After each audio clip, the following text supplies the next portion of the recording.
जिक्र किया है कि युवा का, किसान का, महिलाओं का, गरीबों का ख्याल इस बजट में रखा गया है। तो सभापति जी, किसानों से वादा किया गया था कि 2 गुना उनकी आमदनी करेंगे, एमएसपी का वादा किया गया, लेकिन बड़े दुख की बात है कि इसमें 27% फर्टिलाइजर पे सब्सिडी कम करके उन किसानों पर नया बोझ पाने का काम किया गया और उनकी आमदनी और कम कर दी गई। क्या आपने कहा कि गरीबों की सरकार है और गरीबों को सबसे बड़ा बेनिफिट पूरे देश भर में अगर मिल रहा था तो मनरेगा से मिल रहा था, और उसका भी बजट कम कर दिया। और उसमें जो महिलाओं की बात इसमें की गई है, सबसे ज्यादा महिलाएं ग्रामीण क्षेत्र से, अगर कहीं से उनको इनकम है तो मनरेगा से है। सो बड़ी शर्म की बात है, आपने ना गरीबों को छोड़ा ना महिलाओं को छोड़ा। और उसके बाद युवा की बात की गई। सर, आपके ही इकोनॉमिक सर्वे में जिक्र किया गया कि भारत क्योंकि युवा देश है, यंगिस्तान है, तो यहाँ एआई पर हमारे रिसर्च नहीं हो रहा। जितने रिसर्च पेपर्स हैं, अगर हम अमेरिका से कंपैरिजन करें, चाइना से कंपैरिजन करें, तो हम बहुत पीछे हैं। तो उस पर फंड देने की जरूरत थी। पर सर, बड़े दुख की बात है कि आपने आईआईटीज का बजट कम कर दिया, आईएमएम्स का बजट कम कर दिया। क्या इस तरीके से हम देश को आगे लेके जाएंगे? हम बात कर रहे हैं, मैडम भी बोल रही थे कि जी 10 साल पहले ऐसे थे, 10 साल पहले ऐसा था। सर, सिर्फ आंकड़ों से भारत आगे नहीं जाएगा। अगर पूरी दुनिया में भारत की पोजीशन देखनी है तो हैप्पीनेस इंडेक्स में हम 2016 में 118वें नंबर पर थे और अब 126वें नंबर पर चले गए। ग्लोबल हंगर में हम 111वें नंबर पर हैं 125 देशों में। और जिन हमारे जो पड़ोसी देश हैं, जिनको हम मुल्क भी नहीं समझते हो, वो भी हमारे देश से आगे निकल रहे हैं। और सबसे हैरानी की बात सभापति जी आपको होगी, एक रिपोर्ट के एनवायरमेंटल परफॉर्मेंस इंडेक्स 180 देशों का सर्वे किया गया और बड़े दुख की बात है कि हम 180वें नंबर पर हैं। एक देश भी हमसे पीछे नहीं। और हम कह रहे हैं कि जी हम विश्व गुरु बनेंगे। सर, सिर्फ बातों से विश्व गुरु नहीं बनेंगे।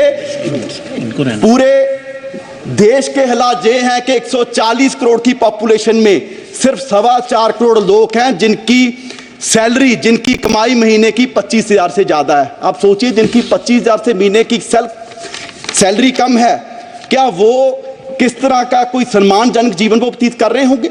यहाँ पर माननीय वित्त मंत्री जी ने बड़े गर्व से कितने बार पता नहीं कहा कि जी 85 करोड़ लोगों को हम राशन दे रहे हैं, 85 करोड़ लोगों को राशन दे रहे हैं। ये कोई गर्व की बात नहीं, मुझे लगता है कि सरकार के लिए शर्म की बात है कि पिछले 10 साल में आप 85 करोड़ लोगों को गरीबी से बाहर नहीं निकाल पाए और आप इसकी चीज को बड़े गर्व से बता रहे हैं। बैजा ओ बैजा। और सर, ऐसे देश आगे नहीं बढ़ेगा।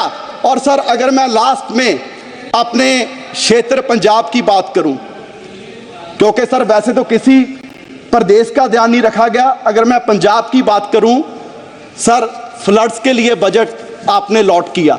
आपने कहा जी असम में फ्लड्स आए, बिहार में फ्लड्स आए, उत्तराखंड में फ्लड्स आए, हिमाचल में फ्लड्स आए। क्या सर पंजाब देश का हिस्सा नहीं है? जो बारिश उत्तराखंड में हुई, हिमाचल में हुई, क्या वो पहाड़ों में रुक जाएगी? वो सारी बारिश का पानी पंजाब में आया और 1680 करोड़ का नुकसान पंजाब का हुआ। सर, मैं उस समय इरिगेशन मिनिस्टर था, मैं तरन गया, मैं कपूरथला गया, मोहाली गया, रोपड़ गया और हमारे वहां सर क्षेत्र में ऐसा माहौल बन गया कि 3 फुट मिट्टी चढ़ गई। और वहां मैं दावे से कह सकता हूं कि अगले 20 साल भी वहां खेती नहीं हो सकती। और सर 2 मिनट सर, और सर मैं पंजाब के पॉइंट ऑफ व्यू से कहूं, कितनी नफरत पंजाब से क्यों है? जिस पंजाब का बलिदान इतना बड़ा रहा कि देश को आजाद करवाने में भी हमारी 80% कुर्बानियां, और उसके बाद भी सर पंजाब के किसी गांव में जाइए, आपको कोई भी गांव में ऐसा नहीं मिलेगा कि जिस गांव में हमारे शहीद की मूर्ति ना हो, जिसने सरहद पर राखी करते अपनी जान कुर्बान दी। आज भी कोई दिन नहीं होगा कि तिरंगे में लिपटी लाश हमारे नौजवानों की हमारे गांव में, हमारे पंजाब में नाती हो, और उसका आप जिक्र तक नहीं करते। जिस बात के लिए आप कह रहे हैं कि जी देश आत्मनिर्भर हो गया, आत्मनिर्भर हो गया, आत्मनिर्भर करने में भी सबसे बड़ा योगदान हमारे किसानों का है। और वो कोई ऐसे नहीं हुआ हमें मूल्य उतारना पड़ा, हमें अपना पानी बर्बाद कर लिया, हमें अपनी धरती बर्बाद कर ली। और पंजाब से कैंसर एक्सप्रेस ट्रेन जाती है सर राजस्थान, वो इसलिए जाती है क्योंकि देश का पेट भरने का काम पंजाब कर रहा है। और आप उसके लिए हमें दे क्या रहे हैं? हमारी झांकियां तक आपने 15 का 26 जनवरी में से निकाल दी। सो सर मेरी मांग है कि पंजाब को स्पेशल पैकेज दिया जाए, हमारी इंडस्ट्री बर्बाद हो रही है उसके लिए स्पेशल पैकेज दिया जाए। और ये बजट मैं कहूंगा कि सिर्फ और सिर्फ कुर्सी बचाने का हनुमान बजट है, बेनीवाल जी। देश के लिए, देश के किसानों के लिए, हनुमान युवा के बेनीवाल लिए जी। कुछ नहीं है। बहुत अच्छा। Subscribe to One India channel and never miss an update.